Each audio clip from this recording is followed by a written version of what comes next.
السلام عليكم ورحمة الله وبركاته. الحمد لله رب العالمين، والصلاة والسلام على سيد المرسلين نبينا محمد وعلى آله وصحبه أجمعين. أما بعد. প্রিয় দর্শক ও শ্রোতা ভাই বোনেরা, আগেকার মতো আবারও আপনাদের সামনে উপস্থিত হয়েছি ফতোয়া আরকান ইসলামের আরেকটি পর্ব নিয়ে। এ পর্বে যা থাকছে সেটা হচ্ছে শেখ মোহাম্মদ বিন সালেহ আল উথাইমিন রাহমাতুল্লাহি আলাইহি জিজ্ঞাসা করা হলো যে একজন ব্যক্তি যিনি তার ফ্যামিলির সদস্যদেরকে আদেশ করছেন সালাত আদায়ের জন্য, কিন্তু তারা তার কথা শুনছে না, এই ব্যক্তি কি তাদের সাথে বসবাস করবে, তাদের সাথে চলাফেরা করবে, নাকি তাদের কাছ থেকে সরে যাবে, মানে সেই ঘর থেকে বের হয়ে যাবে? কি করণীয় তার জন্য? তখন এর উত্তরে তিনি বলেন, যদি এই ফ্যামিলির সদস্যরা একেবারেই সালাত আদায় না করে, তাহলে তারা অবশ্যই কাফের হয়ে যাবে এবং মুরতাদ হয়ে যাবে, তারা ইসলাম থেকে বেরিয়ে পড়বে, এবং তার জন্য তাদের সাথে অবস্থান করা, বসবাস করা কখনো জায়েজ হবে না। বরং তার কর্তব্য হবে যে তাদেরকে বারবার আহ্বান করবে সালাত আদায়ের দিকে, এবং বারবার তাগিদ দিতে থাকবে। হয়তো আল্লাহ শান তাদেরকে হেদায়েত দিবেন। কারণ যিনি সালাত ত্যাগ করেন তিনি কাফের। এটা কোরআন থেকে প্রমাণিত, হাদিস থেকে প্রমাণিত, এবং সাহাবায়ে কেরামের কথা থেকে প্রমাণিত, এবং বিশেষ করে সত্যিকার যুক্তি যেটা সেটা দ্বারাও প্রমাণিত। এবং তিনি বলছেন যে দলিলগুলো, অনেকে বলতে চাচ্ছেন যে আপনার সালাত ত্যাগকারী সে কাফের নয়, এবং তারা দলিল দিয়ে সেটা বুঝাতে চাচ্ছেন, কিন্তু তিনি সেই দলিলগুলোর একটি সমাধান দিচ্ছেন এবং সেটার উত্তর দিচ্ছেন। তিনি বলছেন যে যেই আপনার দলিলগুলো পাওয়া যায়, যেটা দিয়ে আপনার কিছু কিছু লোকেরা বলে যে সালাত পরিত্যাগ করে কাফের হবে না, বলে যে এইগুলো আমি সবগুলা, এই সমস্ত দলিলগুলো নিয়ে আমি ভেবেছিলাম, ভাবার পর আমি যেটা ফল পেয়েছি সেটা হচ্ছে সেই দলিলগুলো চার অবস্থা থেকে খালি নয়, মানে চারটি অবস্থার একটি অবস্থা অবশ্যই হবে।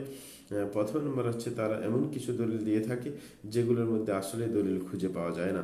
দ্বিতীয় নম্বর হচ্ছে যে সেই দলিলগুলোতে এমন আপনার বিশেষণ উল্লেখ করা হয়েছে যে বিশেষণ থাকা সত্ত্বে একজন ব্যক্তি সালাত ত্যাগ করতে পারেন না।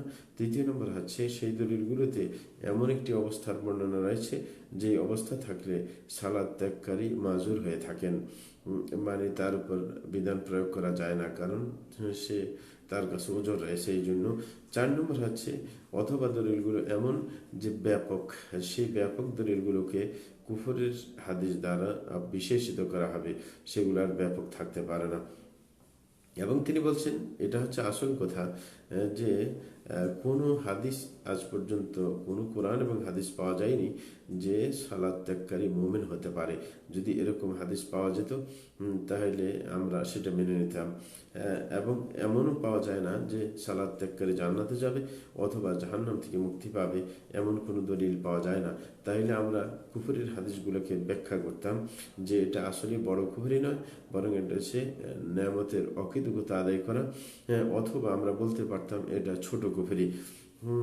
যখন এটা হয়নি, ঘটেনি, যে কোনো দলিল দ্বারা প্রমাণিত নয় যে সালাত ত্যাগকারী সে মুমিন, অথবা সে জাহান্নাম থেকে মুক্তি পাবে, অথবা সে জান্নাতে প্রবেশ করবে, তখন আমাদের বলতেই হয় যে দলিলগুলো তো আছে যে সালাত ত্যাগকারী কাফের, তাই সেই কুফরির দ্বারা বোঝা যায় এটা বড় কুফরি, যেটা জাহান্নাম থেকে জাহান্নামে ঢুকিয়ে দিবে, জান্নাত থেকে বঞ্চিত করবে। এবং তিনি বলেন যখন এই কথা প্রমাণিত হলো যে সালাত ত্যাগকারী যে সর্বদা সালাত ত্যাগ করে সে যখন কাফের মুরতাদ, এটা যখন প্রমাণিত হয়ে গেল, তখন এই তার উপর কিন্তু মুরতাদের বিধানগুলো বর্তাবে। সেই বিধানগুলো তিনি উল্লেখ করছেন। এক নম্বর হচ্ছে মুরতাদের বিধান যে তার কোনো বিবাহ মুসলিম মহিলার সাথে হতে পারে না, তাকে কোনো মুসলিম মেয়ে বিয়ে দেওয়া যেতে পারে না। যদি সে আপনার বিবাহ করে অথচ সে সালাত আদায় করছে না, কোনো মুসলিম মেয়েকে বিবাহ করে, তার এই বিবাহটা বাতিল বলে গণ্য হবে এবং সেই মেয়ে তার জন্য হালাল হবে না। আল্লাহ শানু মুহাজির মহিলাদের সম্পর্কে বলেন, ফাইন আলিমতুমুহুন্না মুমিনাতিন ফালা তারজিউহুন্না ইলাল কুফার লাহুন্না হিল্লুল লাহুম ওয়া লা হুম ইয়াহিল্লুনা লাহুন্না। সূরা মুমতাহানার 10 নম্বর আয়াতে আল্লাহ বলেন, যদি এই মুহাজির মহিলাদের ব্যাপারে তোমরা জানো যে এরা সত্যিকার অর্থে মুমিন, তাহলে এদেরকে কাফেরের কাছে ফেরত দেবে না, কারণ এরা কখনো সেই কাফেরদের জন্য হালাল হবে না এবং সেই কাফেররাও এদের জন্য হালাল হবে না। সুতরাং যখন সেই লোকটা যে বিবাহ করেছে সে নামাজ আদায় করে না, তাহলে সে যখন কাফের বা মোরতাদ, তাইলে তার জন্য মুসলিম মহিলা হালাল হবে না। দ্বিতীয় নম্বর যেটা, সেটা হচ্ছে বিধান যে যদি সে বিবাহ করার পর, বিবাহের সময় সে মুসলমান ছিল, মানে সে নামাজ সব সময় পড়তো এমন ছিল, কিন্তু পরবর্তীতে সে নামাজ ছেড়ে দিয়েছে, যদি এমন হয় তাহলে তার বিবাহ বন্ধনটা নষ্ট হয়ে যাবে এবং পরবর্তীতে তার জন্য সেই স্ত্রী আর হালাল হবে না।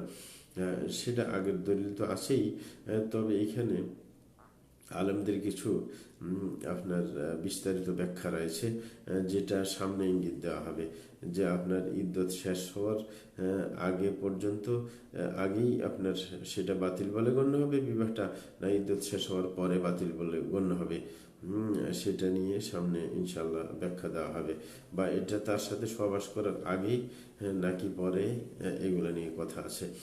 সুতরাং বিবাহটা কিন্তু নষ্ট হয়ে যাবে, এটা হচ্ছে আসল কথা। তৃতীয় নম্বর বিধান যেটা, সেটা হচ্ছে যে ব্যক্তি সালাত আদায় করে না, তার জবাইকৃত পশু খাওয়া যাবে না। কেন? কারণ হচ্ছে সেটা হারাম, কারণ সে তো মুরতাদ, তার জবাই হালাল হবে না। তবে ইহুদি এবং খ্রিস্টান যদি জবাই করে, তার জবাই হালাল হবে, কারণ তারা আহলে কিতাব, তাদের জবাইকৃত পশু আমাদের জন্য খাওয়া হালাল। তাহলে এ থেকে বোঝা যায় যে একজন বেনামাজির জবাই সেটা ইহুদি খ্রিস্টানের জবাইয়ের চাইতে নিকৃষ্ট। 4 নম্বর যে বিধান তার উপর বর্তাবে, সেটা হচ্ছে তার জন্য মক্কা এবং মক্কার সীমানার ভিতরে প্রবেশ করা তার জন্য জায়েজ হবে না, বরং সেটা তার জন্য হারাম হবে। কারণ আল্লাহ সূরা তাওবার 28 নম্বর আয়াতের মধ্যে বলেন, ইয়া আইয়ুহাল্লাযীনা আমানু ইন্নামাল মুশরিকুনা নাজাস ফালা ইয়াকরাবুল মাসজিদাল হারাম বা'দা আমিহিম হাযা। আল্লাহ বলেন, হে ঈমানদারগণ, যে মুশরিকরা হচ্ছে নাপাক, সুতরাং তারা যেন মসজিদ হারামের কাছে ধারে না আসে এই বছরের পর থেকে। তাইলে মসজিদ হারামে কাফেরদের জন্য ঢোকা নিষেধ, এই জন্য সেই লোকটার জন্য মসজিদ হারামে ঢোকা না জায়েজ। পঞ্চম যে বিধানটা তার উপর বর্তাবে বেনামাজির উপর, সেটা হচ্ছে সে যদি মারা যায়, তার কোনো যদি আত্মীয় স্বজন মারা যায়, তাইলে সেই আত্মীয় মুসলমান হয়ে থাকলে তার কোনো মিরাজ পাবে না। এবং এই লোকটা যদি মারা যায়, এই লোকটা মারা গেলে তার কোনো মুমিন ওয়ারিশ তার মিরাজ পাবে না তার পক্ষ থেকে। এটা অবশ্যই খেয়াল রাখার বিষয়, এটা আরেকটা আপনার বিধান। সুতরাং কারণ হচ্ছে যিনি সালাত আদায় করছেন তিনি হচ্ছেন মুসলিম, যিনি সালাত আদায় করছেন না তিনি হচ্ছে অমুসলিম। সুতরাং যদি লোকটা মারা যায়, তার একটা চাচাতো ভাই রেখে যায়, যে চাচাতো ভাই আছে যে নামাজ আদায় করে না, তাহলে সে তো কিছুই পাবে না। মানে তার একটা ছেলে আছে যে নামাজ আদায় করে না, তার একটা চাচাতো ভাই আছে যে নামাজ আদায় করে, চাচাতো ভাই তো দূরে নিজের ছেলে থেকে, তাইলে ছেলে, এই লোকটা যদি মারা যায় আর ছেলে যদি সালাত আদায় না করে, তাহলে ছেলের মিরাজ পাবে না। ছেলের মিরাজ পাবে না যদি ছেলে মুসল্লি হয়ে থাকে। আর এরকম ভাবে যদি আপনার যার কাছে আরেকজন, তার ছেলে আপনার মারা গেছে, মারা যাওয়ার পর সে যদি বেঁচে থাকে, ছেলে যদি নামাজি হয়, তার মিরাজ সে পাবে না। এইভাবে ব্যাপারটা। যখন এমন হয় যে সে যদি আপনার মারা যায়, তার মিরাজ বেনামাজি ছেলে পাবে না, আর এরকমভাবে তার ছেলে যদি মারা যায়, সে নামাজি হয়ে থাকে, তার মিরাজও সে পাবে না। এটি হচ্ছে আসল বিধান। কারণ রাসূল আকরাম সাল্লাল্লাহু আলাইহি ওয়াসাল্লাম বলেছেন যে উসামা রাদিয়াল্লাহু আনহু হাদিসের মধ্যে, লা ইয়ারিসুল মুসলিমুল কাফির ওয়ালাল কাফিরুল মুসলিমা, যে একজন মুসলমান সে কাফেরের মিরাজ পেতে পারে না, আর একজন কাফের মুসলমানের মিরাজ পেতে পারে না। এই কারণে আমরা বলবো যে একটা মাসালা এখানে খেয়াল করা দরকার, যে একজন মানুষ যদি তার ছেলে রেখে মারা যায় যে নামাজ পড়ে না, আর তার ভাতিজা আপনার সে নামাজ পড়ে, তখন আপনার সেই ভাতিজা তার মিরাজ পাবে। যদিও সে দূরের হোক, তার ছেলে কিন্তু মিরাজ পাবে না। কারণ তার ভাতিজা সে তার আসাবার মধ্যে শামিল। আর রসুল আকরম সাল্লাল্লাহু আলাইহি ওয়াসাল্লাম বলেছেন, আল হিকুল ফারাইদা বিআহলিহা ফামা বাকিয়া ফালিআউলা রাজুলিন যাকার। বলা হয়েছে যে তোমরা যারা আপনার নির্ধারিত মিরাজ যারা পাচ্ছে তাদেরকে সব দিবে, আর যেটা বাকি থাকে সেটা আপনার নিকটতম ছেলে পাবে।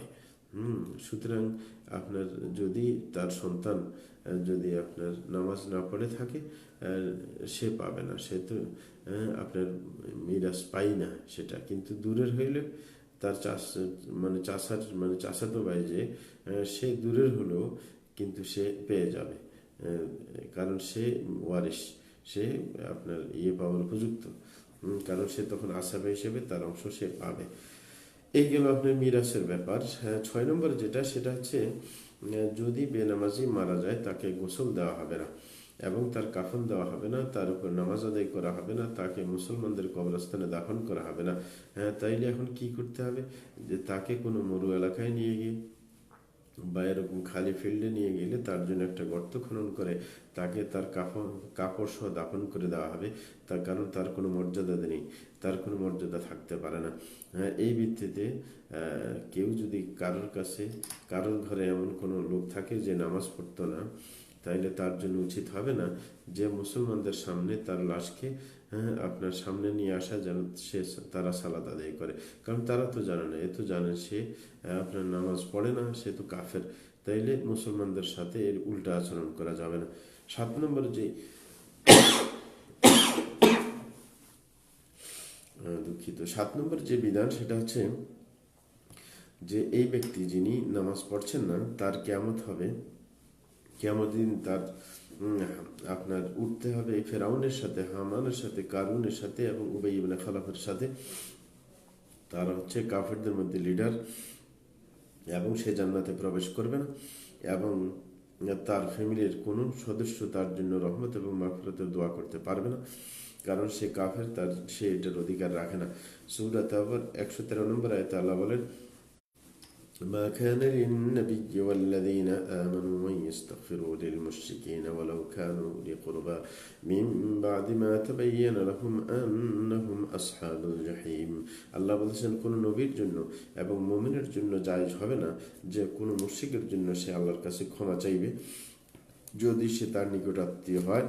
এই কথা সুস্পষ্ট হয়ে যাওয়ার পর যে তারা জাহান্নামী, তারা যদি এরকম জাহান্নামী হয়ে থাকে নিশ্চিত, সে শিরিক অবস্থায় মারা গেছে, সে মুশরিক, তাইলে তার জন্য আপনার কি করা যাবে না, ক্ষমা চাওয়া যাবে না আল্লাহর কাছে। এই বিধানগুলোর দিকে খেয়াল করে একজন মুসলমান যিনি নামাজ পড়ছেন না, তার সতর্ক হয়ে যাওয়া অবশ্যই দরকার। আরেকটি মাসলা বলে আমরা এই পর্ব শেষ করব। শেখ মোহাম্মদ বিন সালেহ আল উসাইমিনের কাছে আরেকটি প্রশ্ন করা হয়েছে। বলছেন যে একজন বিবাহিত মহিলা, তার স্বামী সালাত আদায় করছে না এবং তার কয়েকটা সন্তানও আছে সেই স্বামীর কাছ থেকে। এখন কথা হলো যে যে ব্যক্তি সালাত আদায় করছে না এখন, তো তার সাথে কি তার ঘর সংসার শুদ্ধ হবে? এবং যে সালাত আদায় করছে না তার কাছে কি বিয়ে দেওয়া শুদ্ধ হবে? তখন এর উত্তরে তিনি বলেন, যদি কোনো মহিলা এমন কোনো পুরুষের কাছে বিয়ে বসে যে একেবারেই সালাত আদায় করে না, তাহলে তার বিবাহ বাতিল হয়ে যাবে। কারণ যে সালাত আদায় করে না সে কাফের, যেটা কোরআন, সুন্নাহ এবং সাহাবাদের কথার দ্বারা প্রমাণিত। আব্দুল্লাহ ইবনে শাকীক রাহিমাহুল্লাহ তিনি বলেন, কানা আসহাবুন নবী সাল্লাল্লাহু আলাইহি ওয়াসাল্লাম লা ইয়ারাউনা শাইআন মিনাল আমালি তারকুহু কুফরুন ইল্লা সালাহ। যে সাহাবায়ে কিরাম কোনো আমলকে ছাড়াকে কুফরি মনে করতেন না, সালাত ছাড়া। মানে সালাত আদায় না করলেই, পরিত্যাগ করলেই কাফের তারা বলতেন, আর কোনো আমল না করলে কাফের বলতেন না।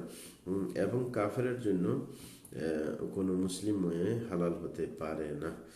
কারণ কোরআন মাজিদে আল্লাহ সূরা মুমতাহানার আপনার 10 নম্বর আয়াতে বলেছেন, ফাইন আলিমতুমুহুন্না মুমিনাতিন ফালা তারজিউহুন্না ইলাল কুফার লা হুন্না হিল্লুল লাহুম ওয়া লা হুম ইয়াহিল্লুনা লাহুন্না। যে সেই মুহাজির মুমিনদের মহিলাদেরকে তোমরা যদি মনে করো এরা সত্যিকারের মুসলমান, তাহলে তাদেরকে কাফেরদের কাছে ফেরত দিতে পারবে না, কারণ এই মহিলারা সেই কাফেরদের জন্য হালাল হবে না এবং সেই কাফেররাও এই মহিলাদের জন্য হালাল হবে না।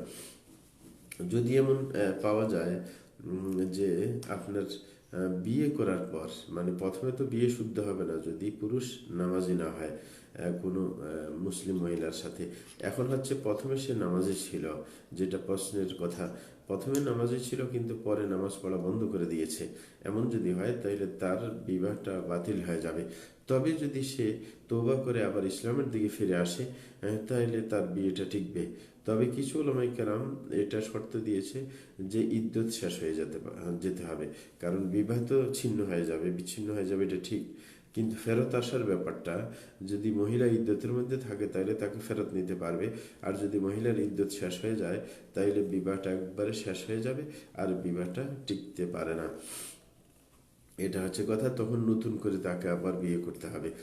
এবং মহিলার জন্য, মহিলার দায়িত্ব হবে যখন স্বামী নামাজ পড়া বন্ধ করে দিবে, যে তার থেকে দূরে থাকবে, তাকে সহবাস করতে দিবে না যতক্ষণ পর্যন্ত সে তওবা করে মুসল্লি না হয়ে যায়। যদিও সেই মহিলার কাছে ওই পুরুষের পক্ষ থেকে সন্তান থাকুক না কেন, কারণ এই সন্তানরা এই অবস্থায় আপনার এই সন্তানদের অভিভাবক কিন্তু সে হতে পারে না, কারণ মুসলমানদের অভিভাবকত্ব কোনো কাফের করতে পারে না।